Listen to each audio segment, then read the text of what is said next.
मैं आपको एक सरल प्रक्रिया सिखा सकता हूं, बस उसे कीजिए। जीवन नाटकीय रूप से बदल जाएगा। एक ऐसी बुद्धिमत्ता जिसे आपने कभी सोचा नहीं था कि संभव है, वो आपकी होगी।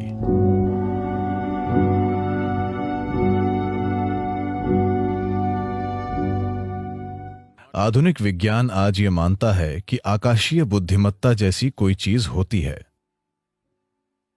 यानी अंतरिक्ष या खाली स्थान में एक तरह की बुद्धिमत्ता है। ये बुद्धिमत्ता आपके लिए काम करती है या आपके खिलाफ काम करती है, ये चीज आपके जीवन की प्रकृति तय करेगी। आप एक धन्य प्राणी होंगे या बाकी जीवन भर मुश्किलों से लड़ते रहेंगे, ये बस इस पर निर्भर करता है कि ये आकाशीय बुद्धिमत्ता आपके साथ कैसा बर्ताव करती है। बिना किसी कारण के लोग जीवन में परेशान रहते हैं, है ना? बिना किसी कारण के कुछ लोगों का पूरा जीवन धन्य लगता है। ये बेवजह नहीं है। इसकी वजह है कि आप या तो सचेतन रूप से या फिर अनजाने में इस विशाल बुद्धिमत्ता का to get the cooperation of this larger intelligence which is functioning. सहयोग प्राप्त करने में सक्षम हैं। जब मैं आकाशीय या अंतरिक्ष या पांचवा तत्व कहता हूं, तो इसे पांचवा तत्व कहना ठीक नहीं है, क्योंकि यही सबसे अहम तत्व है। बाकी दूसरे चार बस उसके ऊपर काम करते हैं। मूल तत्व आकाश या अंतरिक्ष है, इसी पर दूसरे चार काम करते हैं। हम यहां एक गोल ग्रह पर बैठे हैं और यह घूम रहा है। पृथ्वी का घूमना, सौर मंडल, हर चीज। मैं चाहता हूं कि आप ये जान लें कि आकाश ने हर चीज को अपने स्थान पर थाम रखा है। आप अपने स्थान पर अपने आप नहीं बैठे हैं, इसीलिए नहीं कि आपके पास बैठने के लिए नितंब हैं। आप अपनी जगह पर सिर्फ इसलिए बैठे हैं क्योंकि आकाश ने आपको थाम रखा है ना?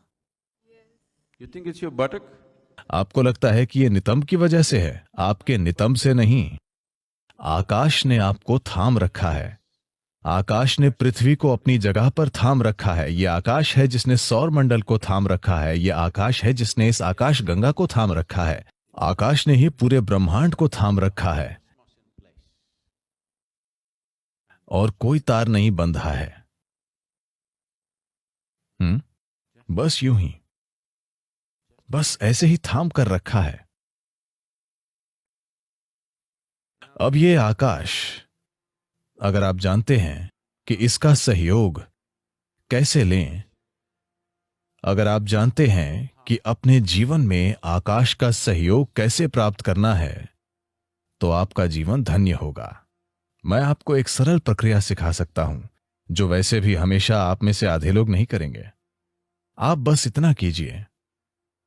सूर्योदय के बाद सूरज के 30 डिग्री का कोण पार करने के पहले, 30 डिग्री का मतलब इतना, 30 डिग्री के कोण को पार करने से पहले आकाश की ओर देखें और आपको आज थामने के लिए नमन करें।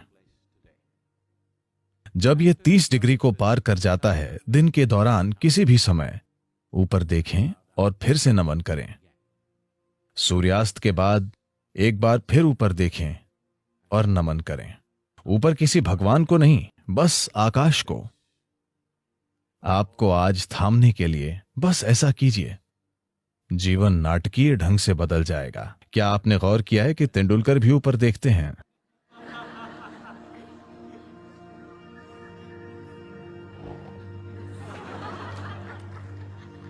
और क्या आपने देखा है कि सिर्फ वे ही नहीं, प्राचीन काल से जब इंसान ने युद्ध जीते या महान सफलता के क्षणों में, क्योंकि अनजाने में एक एहसास होता है। ठीक है, उनमें से कुछ लोग ऊपर वाले को देख रहे होंगे, पर उनमें से ज्यादातर जो लोग चोटी पर चढ़ने में सफल हुए, माउंट एवरेस्ट पर, तो यह स्वाभाविक रूप से होगा। क्या आपने ये देखा है, चाहे वो भाव स्पंदना या साम्यमा, जब आपने अनुभव के शिखर को छुआ, तब क्या आपने गौर किया कि आपका शरीर आभार से भर जाता है? शरीर भी आपकी जागरूकता के बिना ऐसे हो जाता है क्योंकि कहीं ना कहीं एक समझ है, एक बुद्धिमत्ता मौजूद है जो ये पहचानती है। आप इसे सचेतन होकर दिन में 3 बार करें। अगर आपको इससे सहयोग मिलता है तो जीवन जादुई तरीके से चलेगा। एक ऐसी बुद्धिमत्ता जिसे आपने कभी सोचा नहीं था कि संभव है, वो आपकी होगी, क्योंकि एक बुद्धिमत्ता जो आपकी समझ से परे है अभी यहीं पर काम कर रही है ना? क्या ये नहीं कर रही है? ये वो बुद्धिमत्ता है जो ब्रह्मांड को थामे हुए है। ये वो बुद्धिमत्ता है जो सृष्टि का गर्भ है। It is in the womb of that intelligence all creation is happening. उस बुद्धिमत्ता के गर्भ में सारी सृष्टि घटित हो रही है और इसे आपके लिए नकारा नहीं गया है, उस तक पहुंच रोकी नहीं गई है। बात सिर्फ ये है कि आपने अभी उस ओर देखा ही नहीं। बात सिर्फ इतनी है कि आप अपनी छोटी सी दुनिया में इतने तल्लीन हैं। आपका शरीर, आपके विचार, आपकी भावना, आपके हार्मोन ने आपको इतना उलझा दिया है कि ऊपर देखना कभी नहीं होता। आप परे की किसी चीज पर कभी ध्यान नहीं देते क्योंकि ये छोटी छोटी चीजें आप पर हावी हो गई हैं। इसी को हम माया कहते हैं। यही माया है। ऐसा नहीं है कि अस्तित्व मौजूद नहीं है, वो माया नहीं है। बात सिर्फ इतनी है कि ये माया है। जब कुछ इतना जबरदस्त और शानदार और विशाल घटित हो रहा है तो ये छोटी चीजें आपको व्यस्त रखे हुए हैं और वे आपको ऐसा महसूस कराई हैं जैसे वे बाकी सब चीजों से ज्यादा असली हैं। इस सब का होना, ब्रह्मांड में आज तमामों शानदार चीजें हो रही हैं, बिल्कुल चमत्कारी और शानदार ढंग से, लेकिन विचार का एक छोटा सा कीड़ा आपके सिर में घूम रहा है और आपको व्यस्त रखता है। आया नहीं? यही माया है। क्या आप समझे?